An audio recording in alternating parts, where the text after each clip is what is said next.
नमस्कार, आप देख रहे हैं वीके न्यूज और मैं देवेश उपाध्याय। सेकुलर का चोला उड़कर देश के अंदर कितने कट्टरपंथी नाग नागिन चिपके से लोकतंत्र को डसने में लगे हुए थे, अब धीरे धीरे इनका असली चेहरा दुनिया के सामने आ रहा है। वैसे तो इनका दोगला चरित्र नागरिकता कानून के विरोध प्रदर्शन के दौरान ही देखने को मिल गया था, मगर फ्रांस में ज्यादियों की ओर से एक मासूम टीचर का गला काटने वाली घटना के बाद वहां की सरकार ने कट्टरपंथियों के खिलाफ एक्शन क्या लिया कि अब हमारे देश में छिपे एक से बढ़कर एक जहरीले कोबरा नाग बिलों से निकलकर सामने आ गए हैं और खुलेआम सड़कों पर उतरकर फ्रांस के राष्ट्रपति के खिलाफ गंदी भाषा का इस्तेमाल करते हुए जहर उगल रहे हैं। अब आप इनकी क्रोनोलॉजी को अच्छे से समझ सकते हैं कि मामला फ्रांस का है और बवाल हिंदुस्तान में काटा जा रहा है। मजे की बात तो यह है कि चीन न सिर्फ मुसलमानों पर अत्याचार करता है, बल्कि उसने कुरान तक बदल कर रख दिए है, लेकिन उसके खिलाफ एक भी कट्टरपंथी की जुबान तक नहीं खुलती।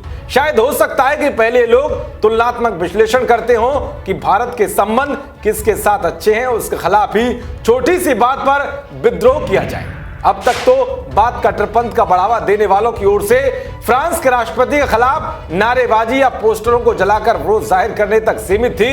अब बात मारकाट पर जा पहुंची है और ऐसे जाहिलों की तादाद लगातार बढ़ती जा रही है जो मजहब की तौहीन करने वालों का सिर काटने का ऐलान कर रहे हैं या फिर जिहादियों की ओर से टीचर का गला काटकर हत्या करने वाले का समर्थन कर रहे हैं। जहां अलीगढ़ मुस्लिम विश्वविद्यालय के छात्र नेता फरहान जुबैरी ने कहा है कि अल्लाह के खिलाफ कोई भी गुस्ताखी की तो हम उसका सिर कलम कर देंगे। इसी बीच सेकुलर का ढोंग करने वाले और मां पर शायरी लिखकर सुर्खियां बटोरने वाले फर्जी शायर मुनव्वर राणा ने भी अपना असली रंग दिखाते हुए न सिर्फ फ्रांस हमले में बेगुनाह टीचर का कत्ल करने वाले का समर्थन किया है, बल्कि खुद भी ऐसे मामले में गला काटने की बात कर दी। मुनव्वर ने अपना असली चेहरा दिखाते हुए जी न्यूज को दिए एक इंटरव्यू में कहा है कि अगर उस जगह में होता तो मैं भी वही करता।